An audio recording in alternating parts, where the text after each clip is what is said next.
زما ستانه ډیره غټه ګیله ده. I have a grievance with you. I have a grievance with you. مطلب دا دی چې زما ستانه ګیله ده یا زما ستانه یو غټه ګیله ده. ستا زمانه څه ګیله شته؟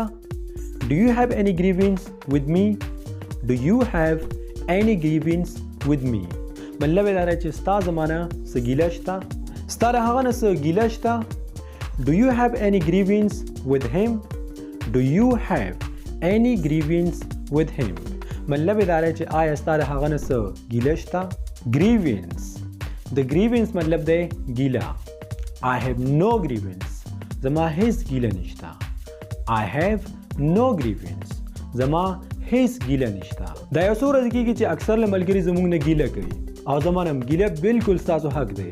کله چې تاسو ګیله وکړئ نو دا هم ستاسو په ما باندې یو غټ احسان دی ځکه چې ګیله د خپلو نه کېږي او تاسو ماته ډېره مینه راکړئ. زه الله تعالی ډېر شکر ادا کوم چې هغې ماته ستاسو په شانې خلک راکړل.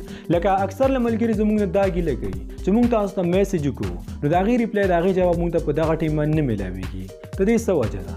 نو په دې وجه باندې زه ستاسو ټولو نه ډېره بخښنه غواړم. I am terribly sorry. کله هم چې زه په خپل موبایل باندې ډیټا کولاو کوم انټرنیټ په کولاو کوم نو ډېرو اس ام ایسو د راتللو په وجه باندې زما موبایل هینګ شي. مطلب هر ورځ چې ماته لږې اس ام ایس هم راځي د 500 نه بره وي. د واتس اپ د لارې خلک رابطه کوي، د میسنجر د لارې، د یوټیوب د لارې، د فیسبوک د پیج د لارې. ما په یو ویډیو کې خپل نمبر ورکړ چې هغه ویډیو تقریبا د 2.5 لکو نه بره خلکو لیدلی. نو تاسو سوچ وکړئ چې هر ورځ به ماته خلک څومره اس ام ایس کوي. د هغې نه باوجود هم زه خپل پوره کوشش کوم چې زه غواړم چې هر یو کس ته جواب ورکړم، خو د هغې نه باوجود هم زما نه ډېر کسان پاتې شي. نو مهرباني وکړئ مه خفه کیږئ. او بل زموږ واتس اپ ګروپ چې دی هغې ته موږ یو څو تکړه ماهر اډمنان پیدا کړو چې هغوی مطلب تاسو کومه پوښتنه وکړئ په ګروپ کې چې هغوی تاسو سره دې جواب درکوي. که زه نه یم هغه به یې درکوي، که یو نه نو بل به یې درته درکوي. خو یو ځل بیا راته وایم چې مهرباني وکړئ مه خفه کیږئ. ما ته ټول ډېر ګران استی او ما ته ټول ډېر نږدې استی. ګران کتونکو زه امید کوم چې زموږ پیغام به تاسو ته در رسېدلی وي.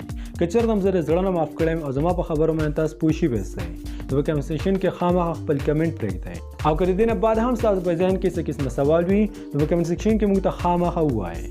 I love you all. Goodbye.